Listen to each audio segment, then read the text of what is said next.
Hello and welcome everybody to this week's edition of the Travel Coffee Break. I'm Alistair Mackenzie, and this week we're talking cycling. Actually, we might be talking aviation as well. My regular contributor, Malcolm Ginsberg, is supposedly joining us, but he has quite a crowded morning of meetings, and so he wasn't sure whether he's going to make it absolutely on time. So if he doesn't, he doesn't, and if he does, well, that's great too. But it gives us a chance to go straight into the main topic today, which is cycling in Ireland. And with me, Paul Kennedy. Who actually, Paul turned up just in the very nick of time. He turned up yesterday and sent me some stuff about his business. I hesitate to say, Paul, that it's new. Tell us what it is and when it started. Yeah, well, it is actually fairly new, so you'd be fairly accurate if you if you use that term, which is absolutely fine. It started really this time last year when a group of us decided that we would like to cycle from the south of Ireland right to the north. In other words, it's the Irish equivalent of G-log, if you've heard of that, which is J-E-L-O-G, John O'Groats to Land's End, Joggly, or Leigh-Jog, depending on what way it's either Joggly or Leigh-Jog, whether you go south to north or north to south. So the Ireland end to end is the equivalent of Leigh-Jog, but much better, of course. And I probably would say that. I'm a native of Ireland. I live in Bangor, Northern Ireland, on the northeast coast of Ireland. So a group of us got together last year, a group of cycling friends, and we decided we'd like to do something early in 2015, which was a little bit different. And that's really where Wild Atlantic Cycling kicked off from. 6 of us got together and we cycled the length of Ireland. I did most of the organisation and realised that I really enjoyed that sort of thing, and it's hence been really since that all started last year, I've been organising lots of day trips, a few weekend trips, and just leading cycling groups to see the best that Ireland has to offer. So that's really where the idea came from. We did then... Go ahead, sorry. And now it is informally it is a cycle tour operator. I mean, you have a brochure and everything. Absolutely, yes. I mean, this is a part-time venture for me, so I'm working at it most evenings and lots of weekends as well. I also have a family with two young kids who also like their bikes. But it's a part-time venture. But yes, we've a website, we've brochures, we've marketing material that goes out to many of the cycling clubs throughout the UK and Ireland. We are a registered company. We have insurance to cover things should the worst happen and something goes wrong. So I kind of thought, if I'm going to do this, we're going to do it properly. We'll do it as a proper company. So even though it's a part-time venture, we're hoping to run anything between 2 and 6 holidays every year. There's a small window where Ireland gets door-to-door sunshine. I wish. Small window between May and September when really anything outside of those, it gets very cold, it gets very windy, and it gets very wet. So that's unless you're really up for killing yourself and you want to go in January, we tend to stick to those months. So since that first run, when you suddenly realised, what a joy this was, how many subsequently have you led? Well, we've run several, mostly day trips, to be honest. There's one hopefully coming up in September. I need to get a few others. I need to get 3 or 4 people interested in that. I've 2 signed up for it, and I need another 2 to make that happen, because really we need a minimum of 4 to make it work. We've also had a query, a brave lady who's a teacher, and would like to do one at the end of October at the Halloween week. When the nights are getting longer, the days are getting shorter, and it's definitely getting colder. So I certainly admire her for her bravery. But we've got word out there for that trip. So we try to be quite flexible in terms of what we can do. A couple of weeks ago, I took a group up around the Inishowen Peninsula, which is actually the finish point of the end-to-end in Malin Head, the most northerly point. After the last time being up there in May, I kind of swore I would leave it at least 6 months before I would come back here and kill myself again with the hills. But I got a group together and we had a trip a couple of days around the Inishowen Peninsula, very enjoyable. So it was nice to see other bits that we hadn't seen doing the Ireland end-to-end. Let's while you're talking of describing it, let me get he said the map up, because you and I were talking about this. In fact, you've got a map yourself which shows the start point and end point. But just while I've got this one up and people can see it, we're talking about the northernmost point up here is where you're starting off, which is Malin Head. Yeah, exactly. And then you're going down the coast to the bottom, which I was wondering, because I was looking around here and thinking, okay, well, where do they end? Do they end down at Dingle or Portmagee? And in fact, you do the southernmost point, which is down here, isn't it? I think is this. Yes, it's called the most southeasterly point of Ireland. If you look at the map, it probably is the most, southwesterly. The map, Yep. It is the most southern point. It's not necessarily the most westerly point, but I guess you can argue that it is the southwesterly point of Ireland. So exactly, it's where you pointed to there, Mizzen Head, Yep. and that's the bottom. I should stress that we actually go up the way. We go from south to north. Yeah, why don't we actually pull up your map, because you've actually got the route marked on your map. I'll come out of this because it's a better way of doing it. So if I quit there, and you get my lovely face back, and then Paul's map is there. That's better. Yeah. Okay. So yep. I've locked it in the main screen now. Okay. So it's slightly smaller scale, but yeah. Just take us through it. Yeah, so here we are in the most southwesterly point, Mizzen Head, and we go from south to north. And of course, typically you kind of think, oh, well, that's uphill, isn't it? But of course it isn't, because although the world is round, the center of gravity is the same no matter where you are in the world. So it's not uphill. But the reason we went... There are moments when it feels like it. There was a lot of climbing. There's a lot of climbing. Ireland tends to be a hilly country. So if you want a flat... Particularly down the bottom there, I've done the Ring of Kerry, and I know what some of those valleys are like. Yeah, excellent. Down here, the first day is very, very hilly. Through the Cork and Kerry mountains is very undulating. But the reason we went south to north is because in Ireland, the predominant wind tends to be this way, tends to be southwesterly. So I kind of thought, right, it makes a good idea to have the wind behind us rather than the wind in front of us. So kind of worked probably more than 50% of the time, so it's always a bit hit and miss, but generally we had wind with us rather than against us, which always helps. So that's why we go from south to north. So I can take you through the route in a bit more detail. Take me through overall, just in, as it were, in summary. How many miles or kilometers are we talking about, and how many days are we talking about? Yeah, we're talking the main trip is 6 days, which works out on average about 85 to 90 miles per day. The entire route is approximately 525 miles, which is, what's that in kilometers? Can't remember, but it's about 800 kilometers. So 525 miles, averaging 85 plus miles per day. Generally, the longest day is just over 100 miles, and the shortest day is about 75 miles. So this is a trip it's quite specialized in that it's for experienced and, sort of intermediate to advanced cyclists who are used to cycling 6 days in a row, 90 miles.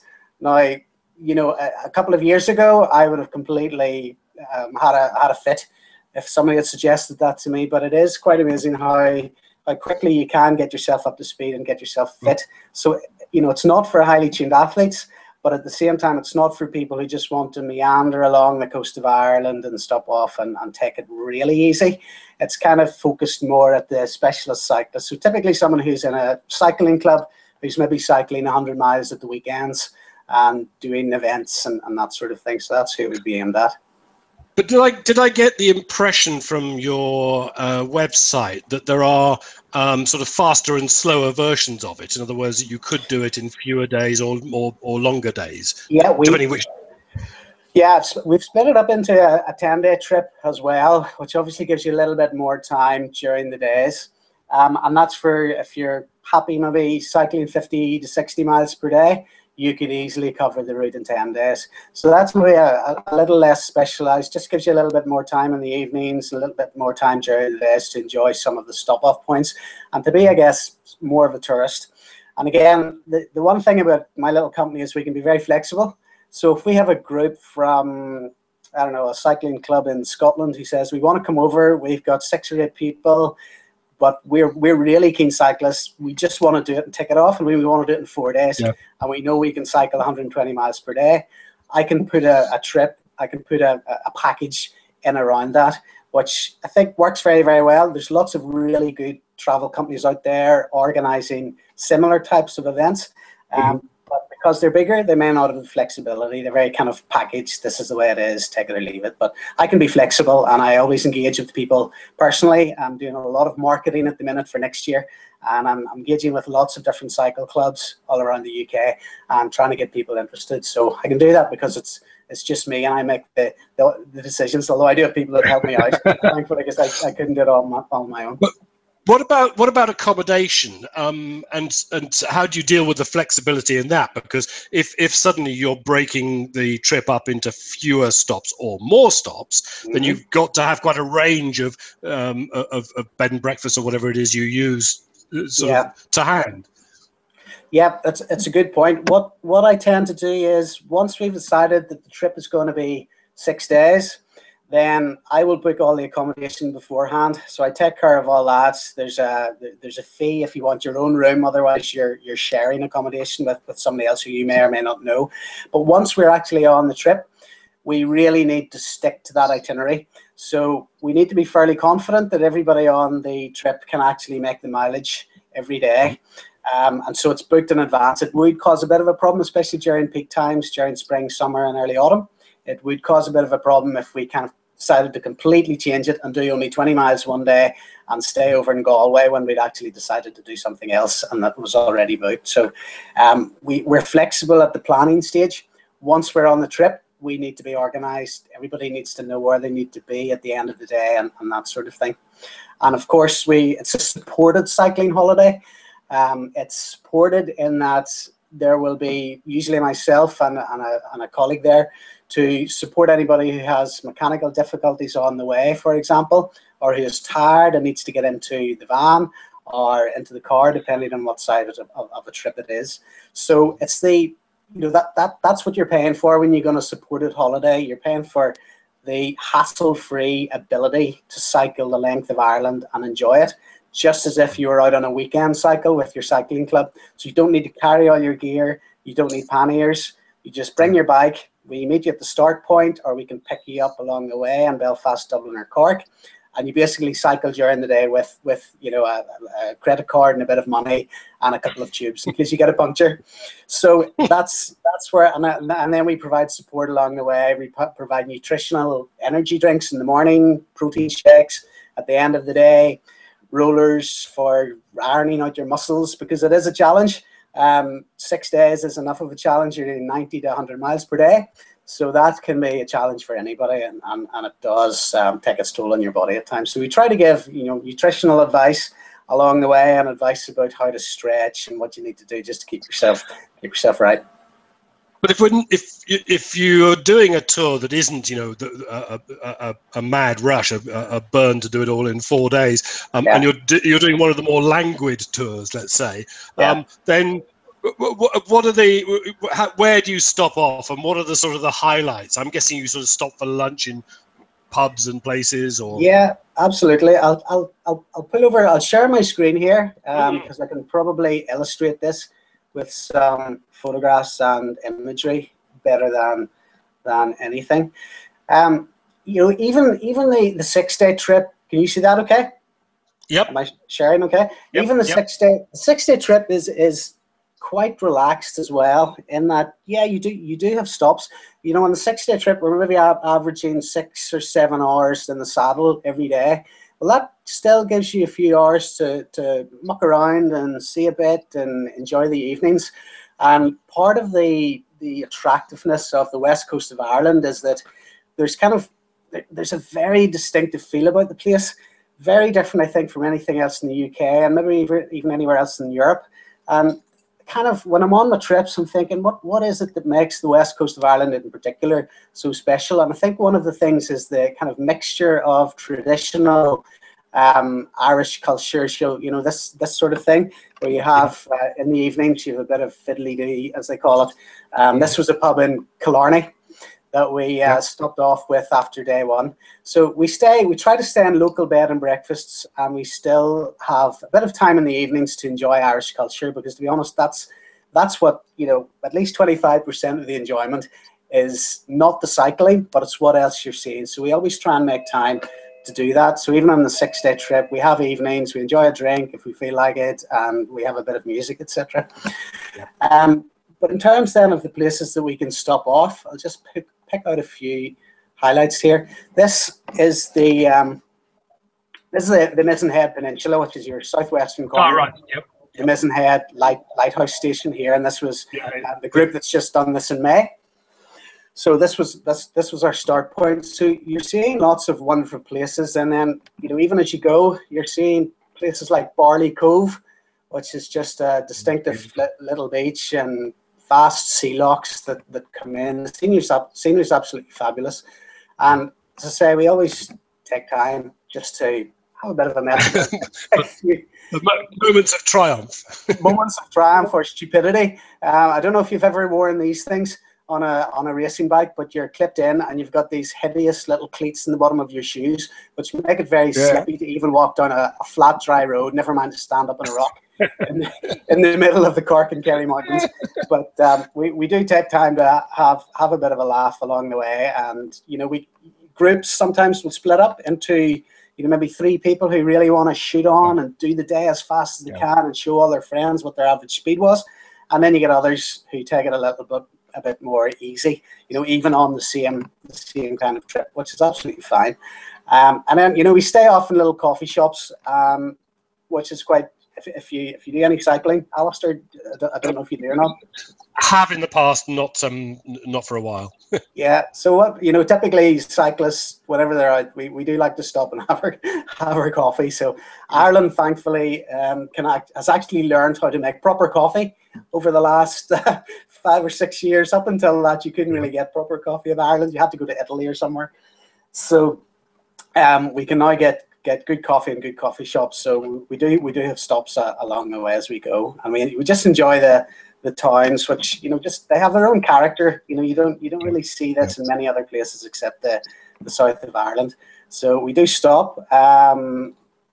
Here's another place which is quite a climb up to a place called Mall's Gap, and apparently Mall used to run a house of ill repute, let's just say, which I don't think is there. Don't think it's there any longer. A few of us did have a look for it. How did anybody have any energy by the time they got to the top? Well, they were probably going up in their horses at the time. I think probably why it's no longer there. Yeah, exactly. We're going back to the 1800s, I believe. So, but these are places that you'll find advertised by the likes of Fáilte Ireland to, especially American tourists who come over and they want to have heard about Mall's Gap and the views and that sort of thing, so they come over. You probably have seen photographs of this place, perhaps not. I don't know. Yes, that looks very familiar, but I'm trying. Off of my head, I can't. Yeah, it's the Cliffs of Moher, Moher. Some of the highest, some of the tallest cliffs in Europe. They're over 200 meters, and they stretch for about 5 miles down the coast. So that's a stop-off point that we go, and they actually look like that. This is a picture from Fáilte Ireland, but they do actually look like that when you're there. So, you know, there's a massive climb up to that. We do a lot of cycling to get up. We're absolutely exhausted when we get to that point, but it's just fantastic to spend, you know, half an hour. Whereabouts on your map is that? Yeah, if I hop back in to my little map here, this is right here. Right, okay. I know the resolution isn't great on this, but we come right out onto the cliffs. It's the south end of of Galway Bay. It is, yes, and it's actually in County Clare. So the border into Galway, County Galway is here. County Clare is here. So we're actually out in County Clare, the very west of County Clare. Well, I think about it. I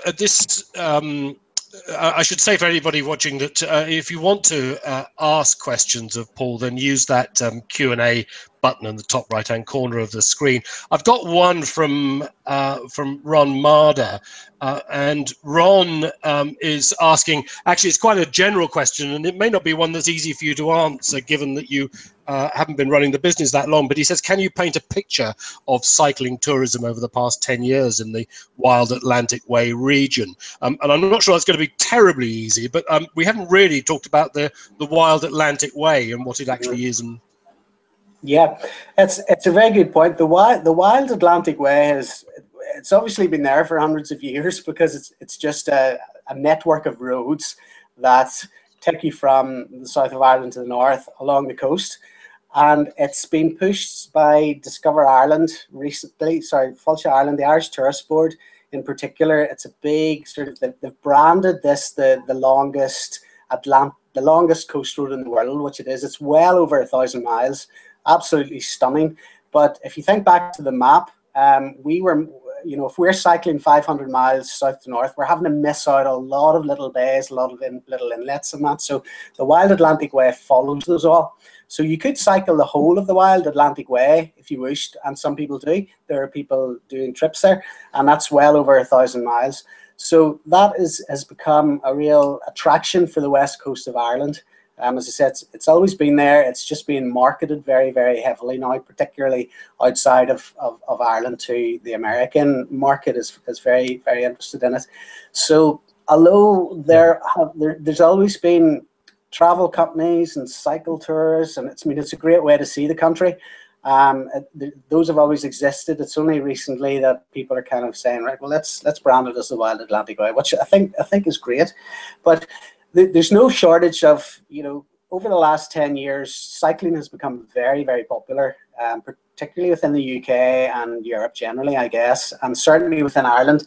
We've seen, cycle clubs grow over the last 5 years from membership of 50 to membership of 500. My own club, the North Down Cycling Club, there's over 450, nearly 500 members in it, many of whom are active cyclers. So cycling is growing, and on the back of that, I guess the whole west coast of Ireland, you've got lots of tour companies who typically run maybe day tours, leisurely ones where you might do, 30 to 50 kilometers per day, or you maybe just want a day to cycle out to see Father Ted's house, which is in County Clare, for example. So you get lots of those. What's unique, I think, about my company is that we are more specialist in that we focus on people who really want to do big miles during the day, but still have time to see the key signature points, I guess, on the Wild Atlantic Way. So that's where, there's a lot of complementary organizations offering tours. I hope that sort of answers the questions. Probably a bit rambling there, but... No, I think it probably does. Ron's just sent another thing saying he is watching, so there you go.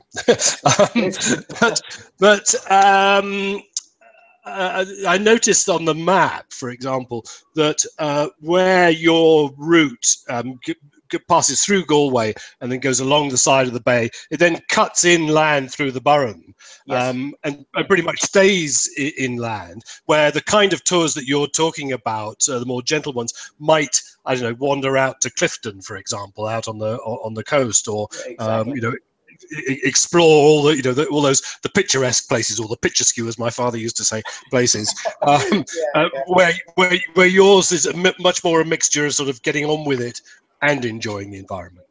Yeah, I guess that's a good way of putting it, and it's also, I suppose, it's the convenience of having to just turn up, and you've got 6 days of cycling, that you've got support, that you've got a guidance along the way as to where we're going to meet and where are the good places to see.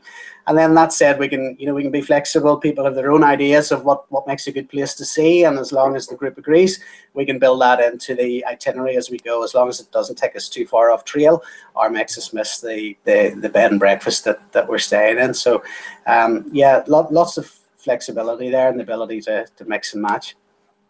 You've got a program mapped out of tours into 2016, but you can and will do, I think you said right at the start, as it were, bespoke stuff, tailor-made little cycle tours, and they could be quite short. I mean, they could be, in fact, you wouldn't turn your nose up at somebody who wanted to do some gentle cycling, but around a smaller area.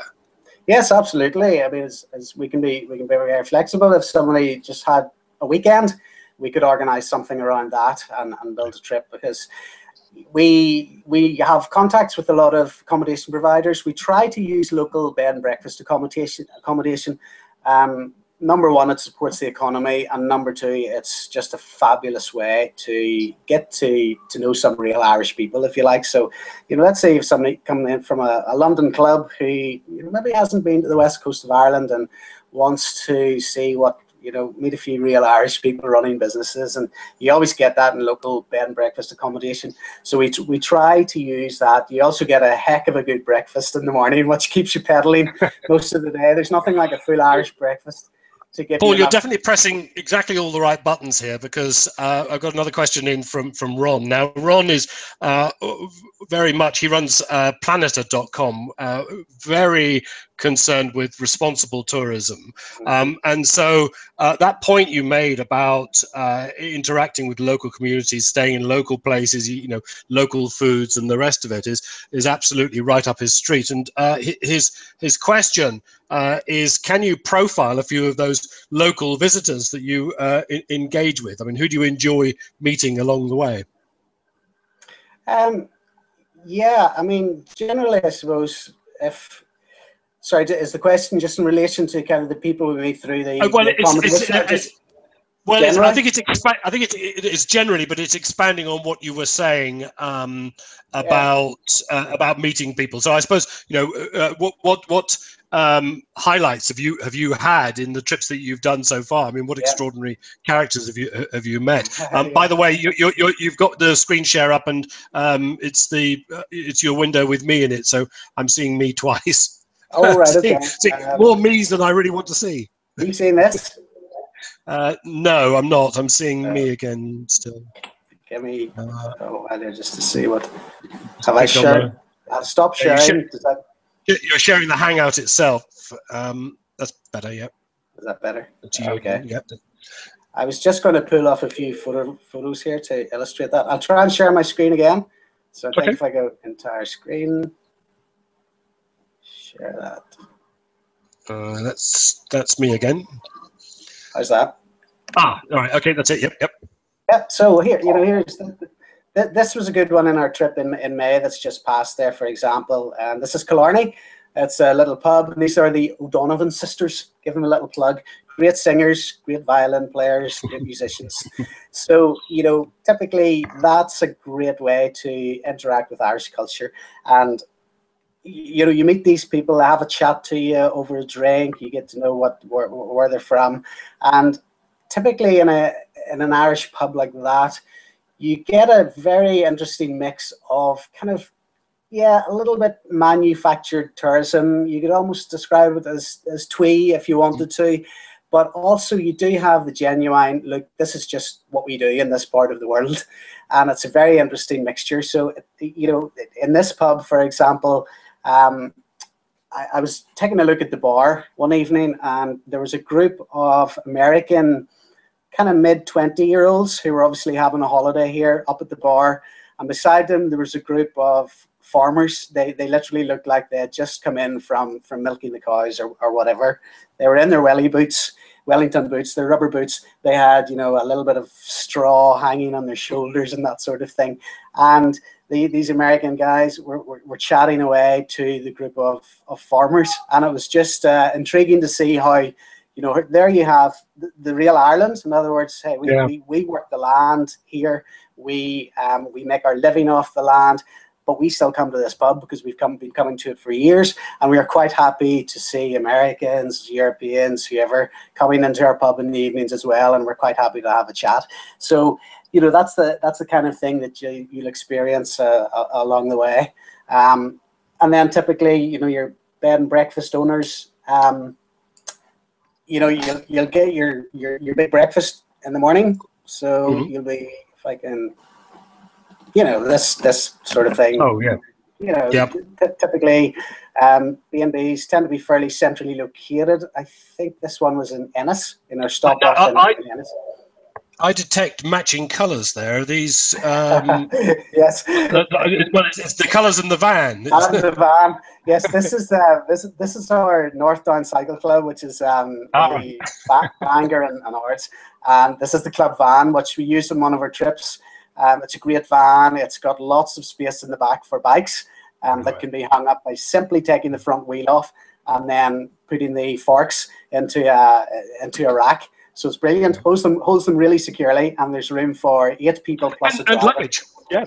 And luggage as well. So it's absolutely fantastic.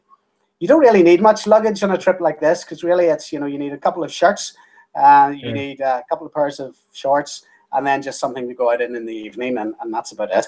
But typically we'll meet our landlords and landladies, and we'll have a chat about what we're doing. This was a charity cycle, so quite often the landlords and landladies were interested in what we were raising money for, and would give us a little donation. So that was fantastic. We as a group, we actually raised over £3,000 for the Lilly Foundation, which does research into mitochondrial disease, which affects children. Oh, right, so okay. yeah, so that was a great event. So. From your point of view, these kind of encounters and contacts are really important for building that network, that research network, as it were, for you to be able to find new places that you can stay at or visit, or new facilities. Well, that's lovely. Yeah. Yeah, this is. Sorry, I'm just going through photographs as we go here, but this is actually our first. This is usually the first place that we stay. It's very close to Mizzen Head. It's called the Heron's Cove Bed and Breakfast Accommodation. So a beautiful little bed and breakfast overlooking this little cove with grey herons everywhere. I'm sure there are a few in the photograph there, but I can't quite pick them out. And that's one of our B&Bs, and it's actually a very, very nice restaurant as well. So that's always a great start, because you're staying in this beautiful bed and breakfast accommodation. They're not all quite as good as that. The thing I often say to people on a group is that, with bed and breakfast accommodation in Ireland, you kind of have to be a little bit open to take what you get. They're most of them are of a very good standard, but you might go and if you have a group of 6. 2 people will have a really modern room that was refurbished last year, and 2 people will be in a room that just needs a little bit of TLC and a lick of paint. And as long as people know that we're not staying in 4-star Premier Inns or whatever, as long as people know that, look, it's bed and breakfast, let's be flexible, let's enjoy the range of accommodation, then that's usually fine. Very few people would think of complaining. And how's that? We should sort of wrap things up, really. I'm thinking about how's that reflected in terms of pricing? The pricing we try to keep as kind of as low as possible, that if we can. Do you mean the pricing that? Well, I mean roughly what? Yes, I mean overall. I mean, if I was going to do an end-to-end tour, roughly what would I be talking about? Roughly, we're looking at the pricing at the minute. We've set at £695 for the 6-day trip, and that covers, for the 695, you get all your accommodation, which includes bed and breakfast. You get your meal, so in the middle of the day, your lunch. So we provide lunch in terms of, it's usually just it's a pile of sandwiches, it's fruit, it's crisps, and that's usually eaten somewhere on the way, somewhere where it's picturesque. For example, picturesque. Here's a little lunch stop in Doolin, where we just bought cups of coffee, and then we were able to have the lunch that we provided. As a company, so we were able to thankfully eat our lunch at this little restaurant. So typically that the 695 will cover you for all accommodation, for bed, for breakfast, for lunch, for energy drinks in the morning, protein shakes in the afternoon, and then mechanical assistance and any assistance that you need along the way. Apart from a push and emotional assistance, and maybe a battery with an engine or something, and emotional assistance. Exactly. Come on, keep going. Part of the trouble is you stop for a lunch break and you think, oh, do I really have to get on again? It also includes pickups, so we can be quite flexible in terms of pickup, because I'm kind of we're driving down from Belfast, So we're driving down the east coast, right down to Mizenhead. So we go through, start from Belfast, we can pick up in Dublin, we can pick up in Cork, we can really pick up anywhere along those main points. And then we can set down, we finish off in Malin, so we can set down in Londonderry on the way, or anywhere between Derry and Belfast, and right on down to Dublin again. So if we have a group of UK people flying over with their club or whatever, we can do a pickup in Belfast or Dublin or Cork and be flexible with set downs. So that's what your money covers. I think we're quite good value, we hope. Okay, what we should do is, Ron has said, give plugs for the Donovan sisters, for example. What we should do is actually, some of the things we've mentioned, I'll stick in the notes for the YouTube. So a link to the Donovan sisters and was it the Heron's Rest, I think you said was the first Heron's place? Cove. Heron's Cove. Heron's Cove. And the O, there's an O in front of Donovan, so it's O'' O'Donovan. Okay. Well, if you realise that every Irish name begins with a Nick or an O. So if you let me have some of those, then I can stick them in the show notes on YouTube. Ron's also asking, does your guest have a Twitter handle? Yes, you've got a Facebook page, I know. The Facebook and Twitter. Twitter is at WA_cycling. So Wild Atlantic _cycling, WA_cycling. Okay. Yeah. And he says, absolutely love the tone here. There you go. Saying all the right things. Excellent. Cool. All right. Great. I think that's magical. I think that's. I think you've painted a really delightful picture of touring down the west coast of Ireland, and I do wish you the very best of luck with it. And I'll send on any any further follow up that I get onto you. But thank you for joining me today. Excellent. Thank you very much for your time. I've enjoyed talking to you all. It's been great. Okay. We didn't have Malcolm. Sorry about that. He'll no doubt be back next week. And I do have at the back of my mind something that's happening for next week, but off the top of my head, can't think of it. So the usual thing: watch the watch obviously the Google Plus page for Travel Coffee Breaks, but also the travelcoffeebreak.com blog, because that'll tell you what I'm up to. Okay, that's it for this week. Thanks a lot, everybody. Bye for now.